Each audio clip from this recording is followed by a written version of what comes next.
À quelques minutes seulement du départ du Vendée Roller Marathon, les favoris affichent un air détendu. J'aborde sereinement la course comme d'habitude et j'espère que ça se passera comme j'ai prévu. C'est à peu près les mêmes compétiteurs que d'habitude, on se connaît tous bien, donc il n'y aura pas de surprise ni sur le parcours ni sur l'adversité, donc en espérant que ça se passera aussi bien que ça s'est passé jusqu'à présent.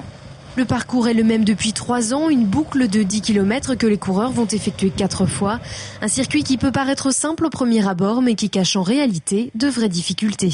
C'est un parcours, je dirais, entre ville et campagne qui passe dans les herbiers et qui part ensuite un petit peu 5 km dans le bocage. C'est un circuit relativement difficile, il n'y a pas de grosses difficultés, mais c'est assez vallonné, et ce qui fait que ça arrive souvent en échappée.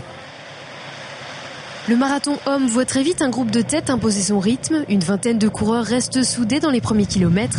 Mais au fur et à mesure, le peloton s'effile, puis se resserre de nouveau. Et c'est finalement au sprint que le vainqueur se démarque. Avec cette victoire supplémentaire, Yann Guyader, déjà en tête du championnat de France, confirme sa place de leader. Il s'impose en 1 heure, 1 minute et 45 secondes. Ouais, c'était assez dur, j'avais pas une forme olympique, donc il a fallu le faire avec les moyens du bord. Bon, j'ai eu de la chance de gagner, je pense que j'étais loin d'être le plus fort aujourd'hui, mais je pense qu'avec le métier, j'ai su utiliser les forces que j'avais judicieusement et à bon escient, donc ça m'a permis de pas trop les gaspiller et de pouvoir réussir à gagner quand même. Une victoire encourageante pour le champion, également en tête de la Coupe du Monde. Du côté des Vendéens, le licencié de Mouilleron captif, Nicolas Péloquin, est 3e.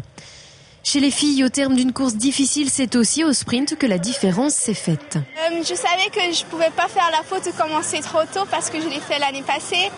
Et j'ai resté derrière Lucie Peruzzetto. Et après, quand il y avait encore 200 mètres, je l'ai passé. De belles victoires pour briller en cette fin de saison. Le Vendée Roller Marathon ne pouvait pas rêver mieux pour l'acte final de la French Inline Cup 2009.